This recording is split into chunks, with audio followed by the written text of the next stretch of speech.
Galera, queria também que tu interpretasse pro lado do bem as coisas que eu falo, tá? Eu não tô criticando de forma nenhuma, pelo contrário, acho que ele se diverte muito mais que eu no trabalho dele. Certo? Imagina, vai pra baladinha, bota um somzinho, pá, toma um traguinho, curte com a galera e pá. Né? Muito mais legal, né, cara? Talvez seja mais prazeroso desvirtuar as pessoas do que levar elas pro lado do jogo. Depois eu ensino vocês a dançar. Galerinha, olha só. Brincadeiras à parte, essa matéria é uma matéria que me encanta. Toda vida que eu estou vendo algum programa de ciência lá e vejo como a dilatação térmica tem um efeito importante na engenharia, eu fico encantado. Cada ano que eu volto para o sala de aula eu procuro trazer exemplos um pouco diferentes dos que eu trouxe no ano anterior. Eu lembro que no ano passado eu citei o avião Concorde, né, que cresce 20 centímetros devido à dilatação térmica, tamanho aquecimento que ele sofre na fuselagem. O antigo avião, o único avião comercial supersônico, aquele que viajava acima da velocidade do som, certo? Ele não voa mais, hoje ele foi extinto. A turbina também aumenta 13 centímetros. Um pouco mais, eu diria, chega a beirar uns 30 centímetros do inverno para o verão. O Empire State Building chega a crescer mais de 1 metro do inverno para o verão. Claro que do verão para o inverno ele volta a encolher 1 metro, né? Bom, mas recentemente, umas 2 semanas atrás, eu estava vendo um programa sobre a construção do 747, o Jumbo 747, que me apaixona, me encanta. Mostrando lá, né, os dados do avião, é uma coisa absurda. O avião, se tu quiser comprar um 747 para ti, um Jumbo para ti, é só 300 milhões de dólares. Cada turbina das 4 custa 20 milhões. A turbina feita pela General Electric, uma turbina de alto rendimento. Cada turbina pesa 7 toneladas. E cada turbina é presa à asa com 2 parafusos. Um parafuso é apertado com 508 newtons-metro e o outro parafuso é apertado com 826 newton-metro. O que eu estou te dizendo, cara, é que quando o cara vai apertar o parafuso, tem um fiscal olhando para ver se ele vai apertar mais ou menos do que deveria. Porque se ele errar o aperto, o avião pode ter problema. Por que ele calcula, professor, o quanto vai apertar cada parafuso? Por que não aperta igual ou até estralar lá? Porque se der problema naquela turbina, ela é projetada para, ao se desconectar do avião, cair, rompendo os parafusos e deixando a asa intacta. Assim o avião perde 7 toneladas e continua planando, certo? É foda, cara, é por isso que eu sou apaixonado pela ciência. Cada vez que eu vejo um avião flutuando no ar, flutuando entre aspas, né, eu lembro que milhares de CDFs dedicaram a vida ao estudo do fenômeno. CDF é um bicho que se deve se respeitar, cara. CDF é o cara que faz o mundo acontecer. Os réis mortais como nós, a gente fica chupinzando da sabedoria do CDF. Ele cria a empresa e nós vamos trabalhar na empresa dele a vida toda e alimentar nossas famílias. Porra, então uma homenagem aos CDFs, que são os caras que fazem o mundo acontecer como hoje. Seja amigo de um CDF, meu querido. Agora olha só, logo depois da construção do Jumbo estava aparecendo a construção do Learjet. Learjet é o jatinho executivo que as grandes estrelas do mundo têm para ir para baixo, para cima. O Learjet, cara, ele foi projetado com tamanha precisão que um parafuso que segura a fuselagem, as duas partes da fuselagem, ele chega do fabricante numa caixinha de gelo seco, a menos 190 e poucos graus Celsius. E o cara, quando vai instalar esse parafuso, tem 2 fiscais assim, ó, olhando para ele. E ele tem 14 segundos para instalar o parafuso. 14. Ele tira o parafuso do gelo seco, limpa, e a partir daquele momento, se em 14 segundos o parafuso não estiver no lugar apertado com o torque certo, tem que ir comprar outro parafuso que custa 500 dólares. Tu tá entendendo, cara? A porcaria do avião só voa porque algum ninja manja muito de datação térmica e descobriu que o parafuso para poder encaixar naquele lugar com a precisão exata para não romper a asa tem que ser resfriado a menos 190 e poucos graus Celsius. E aí o mais legal, os 2 fiscais, engenheiros, os 2 ali, pagos para ver se o cara vai apertar o parafuso certo. Ficam olhando e com cronômetro. Oh, quanto que foi? 7 segundos? 7 segundos, ok. Tá liberado o avião para a próxima parte da construção. Às vezes o cara não tem noção, né? O cara estudou a vida inteira e ele vai ficar ali olhando o cara apertar um parafuso e verificando se o cara vai fazer certo. E ganha bem pra isso, né? Bizarro a história, né, cara? Ciência é foda. O cara pode ser demitido se ele errar? Não, ele vai talvez arcar com prejuízo, mas até um certo limite, se ele errar um parafusinho a cada mês, de repente, está tranquilo, a empresa vai cobrir os $500 de prejuízo, o avião custa milhões, né? Só que se ele errar insistentemente naquilo, provavelmente vão treinar um outro cara para assumir o lugar dele, certo? Então, nesse caso, não vai gerar uma demissão, mas pode gerar um grande problema. Uma demissão, de repente, seria deixar a turbina do 747 cair na hora da instalação, né? Que aí é 20 milhões, aí dá merda, certo? E são 3 caras ali com guindaste olhando, vai mais, vai menos, tá ali, bota o parafuso, são pessoas, não são humanos, eles podem vir um dia cansado ou errar e quebrar a turbina, já deve ter acontecido, é uma coisa bem bizarra. Bom, vamos ver como é que é a base para toda essa loucura acontecer. A base é simples. Peguei lá um pedacinho de metal de tamanho L0, botei no forno. Como cada átomo aumenta de temperatura e vibra mais, cada átomo ocupa um espaço maior. Tu tira do forno, a coisa está um pouquinho maior. Claro que eu avacalhei para tu visualizar. L é o tamanho final. Como é que eu posso calcular o ΔL, então? Se eu sei o início e o fim. Isso é velho, né? Final menos inicial. Se fosse uma placa que está sendo aquecida, e aí foi aquecida, tinha a superfície inicial, tem a superfície final, como é que eu calculo quanto a superfície cresceu? Jezebel. Mas não, imagina que é um líquido. O líquido foi aquecido e o líquido cresceu de volume. Quanto foi o crescimento do volume?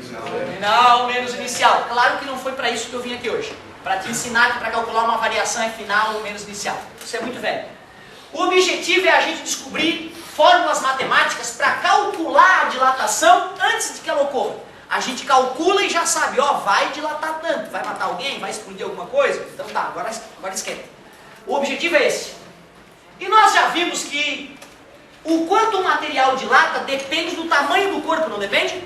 Por isso que a gente falou que o Empire State Building aumenta 1 metro do inverno para o verão. Porque o prédio de Energia Barreiros, que é muito menor, ele também aumenta do inverno para o verão, mas deve aumentar uns 2 centímetros. E aí tu falar para o aluno que o prédio de energia aumenta 2 centímetros não causa o mesmo efeito de imaginar que vai aumentar 1 metro.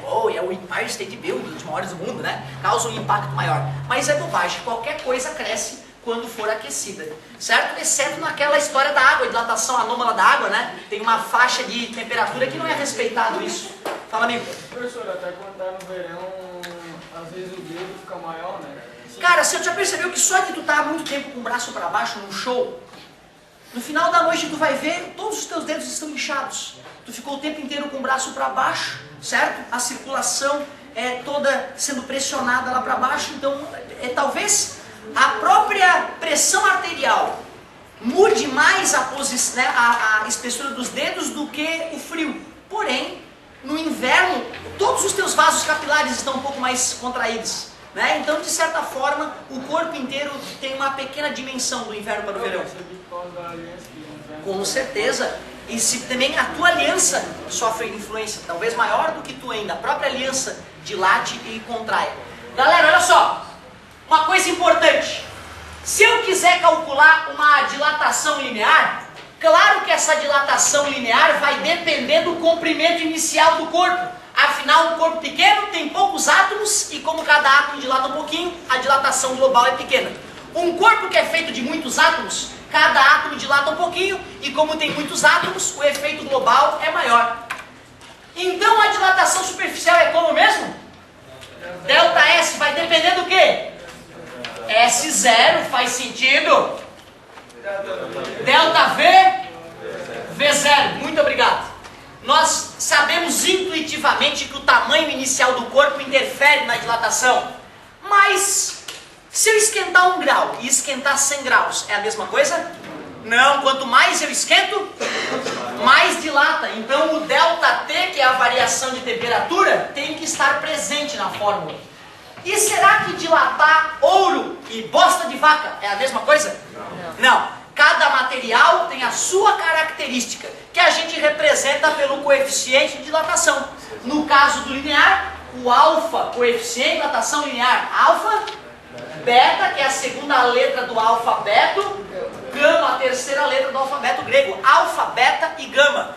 Coeficiente de dilatação linear. Só quem repete aprende. Quem? Hã?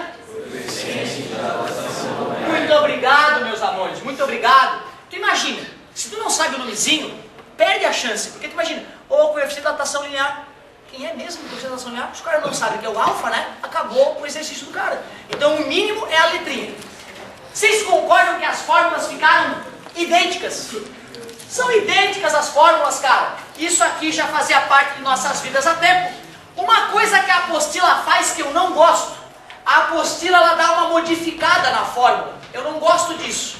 Pensa bem, o cara tem 1 metro e cresceu 20 centímetros. Qual é a nova altura do cara? 1,20, não é isso? Depois que tu calculou a variação de comprimento, basta somar o comprimento inicial para tu ver onde é que parou a brincadeira.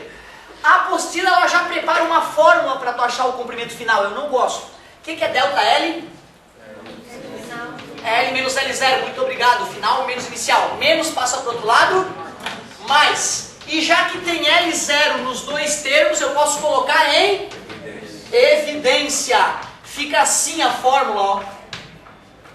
Essa fórmula parece mais difícil de compreender. E eu acho que não vale a pena ter ou usar ela. Eu prefiro usar essa, calcular o delta L e depois pensar. Pego o tamanho inicial e somo o delta L. Aí eu acho o final. Mas pensa bem, isso aqui não é o delta L? Isso aqui é o delta L, não é? Se eu somo no tamanho inicial o delta L, eu obtenho o L final. Então tá. Mas eu não gosto dela, não gosto. Imitando essa, acha do superficial e volumétrico para mim, por favor. S0, abre parênteses. Muito obrigado.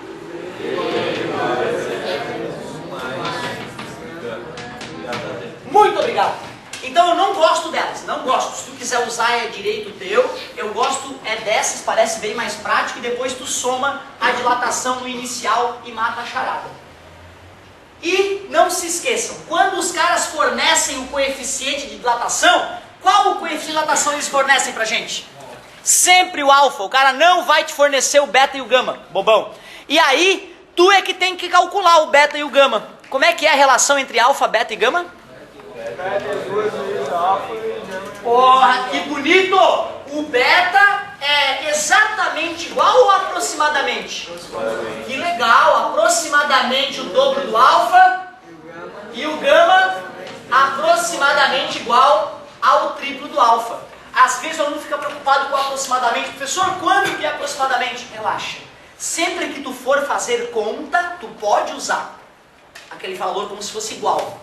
Eu coloco aproximadamente para que, se no vestibular ele te perguntar, podemos afirmar que o coeficiente de dilatação superficial é exatamente o dobro do linear? Tu sabe que não, tá? Então esse aproximadamente é para se proteger de questões teóricas. A apostila ainda mostra que podes representar essa relação assim, ó. Alfa sobre 1 é igual a beta sobre 2, que é aproximadamente igual, né? A gama sobre 3. Por que te mostrar isso aqui? Que vai que no vestibular o cara não bota assim a coisa. O cara pode ficar assustado e travar, mas é a mesma coisa. Tampa isso, faz cruz credo, ficou ou não ficou igual? Tampa esse do meio, cruz credo, fica ou não fica igual? Tá beleza? Então não te assusta se tu receber a relação desse jeito.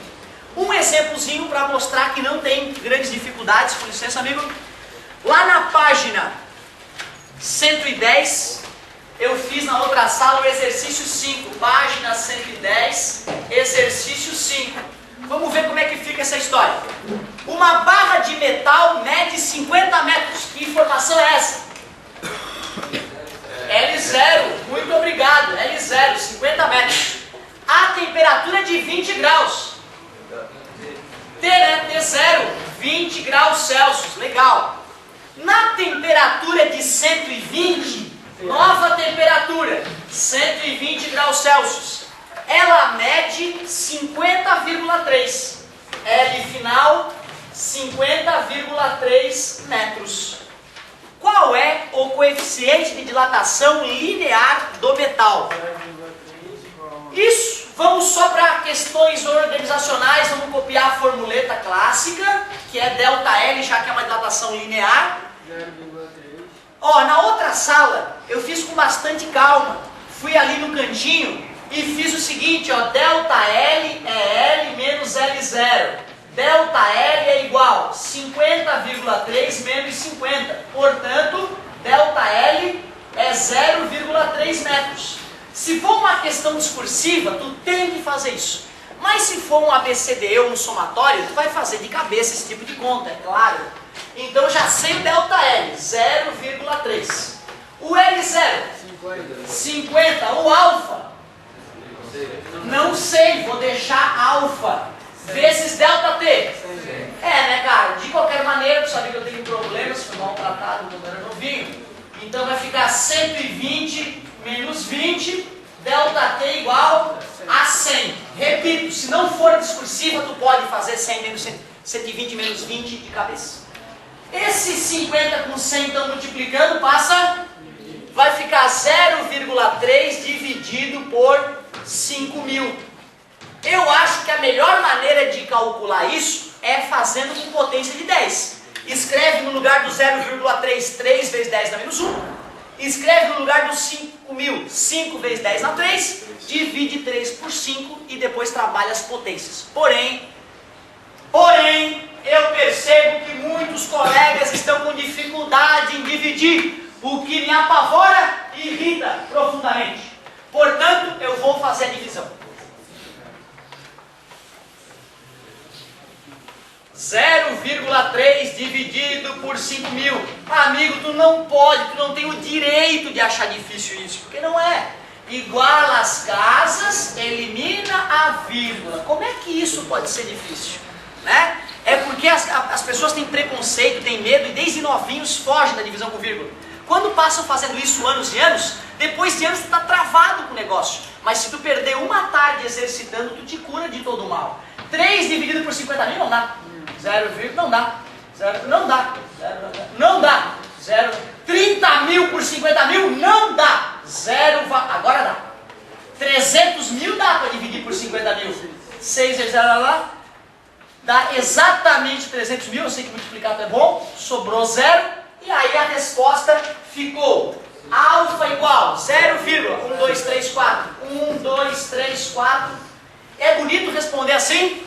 Não, tá nojento. Vamos responder que nem gente grande. Alfa igual 6 vezes 10. 1, 2, 3, 4, 5. Vezes 10 na menos 5. Ele nem precisava ter avisado que a unidade é graus Celsius na menos 1. É importante a gente conseguir perceber isso. Qual era a unidade desse cara? Era metro. E do 50? Metro. E do 100? Graus Celsius. Metro na direita, elimina metro na esquerda, tudo bem? O grau Celsius que está junto com 50 e com 100, está multiplicando, passa, só sobra grau Celsius. Para ele ir de baixo para cima, grau Celsius na menos 1. Então é justa a unidade grau Celsius na menos 1 que o enunciado comentou. Muito complicado? Claro que essa é um nível inicial, né? Mas a gente deve começar por elas. Na hora que a gente tiver fera nelas, a gente avança para um nível a mais. A tarefa mínima, 110 e 111. Já passei ali. Não sei se foi exatamente a mesma que eu passei na outra sala, acho que sim. E tu sabe, é bem simples a ideia, né? Faz a tarefa, vai para o céu, não faz, inferno. É assim. É assim que funciona. Não acredito, cara. Pela primeira vez eu acabei antes de o sinal bater. A primeira!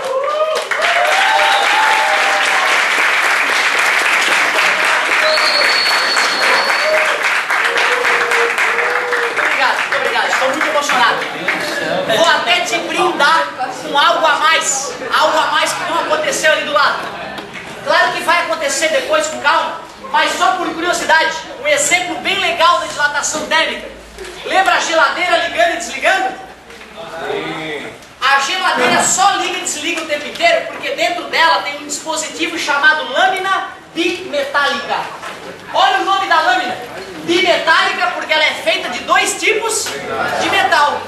Tem um circuitinho elétrico que liga o motor da geladeira ao compressor e esse motor está conectado num sisteminha mais ou menos assim, ó.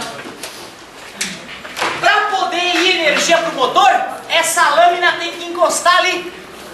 Como esses 2 metais têm características diferentes, Como o metal da esquerda tem um coeficiente de dilatação maior que o metal da direita, o metal da esquerda dilata mais quando é aquecido. Então depois que a geladeira está com o motor desligado, ela começa a esquentar, não começa? E à medida que ela vai esquentando, a lâmina vai entortando até que bate no contato. Quando bate no contato, o motor começa a funcionar e a geladeira começa a resfriar. E quando começa a resfriar, a lâmina vai desentortando até chegar na posição normal, desligando o motor. Então, por incrível que pareça, o ligar e desligar do motor da geladeira é definido pela dilatação térmica. O cara fez o cálculo para ver de quanto em quanto tempo vai ligando e desligando, mantendo a temperatura na geladeira praticamente constante. Claro que agora tem geladeira moderna que tem computador que controla isso, certo? É outra história, estou falando das geladeiras dos réis mortais. Até o pisca-pisca alerta do carro, pisca-pisca, né? E fica lá, clique, clique, clique. É uma lâmina metálica esquentando e esfriando, ligando e desligando a luzinha. Certo, galera? Só uma curiosidade, na próxima ocasião a gente fala com mais calma. Qual é a função do Não, na verdade é que assim, se não tivesse esse, não teria por que se curvar. Ela só ia crescer pra frente. Quando eu boto dois, como uma tende a crescer mais que a outra, a única maneira delas continuarem soldadas é torcendo uma pra cima da outra.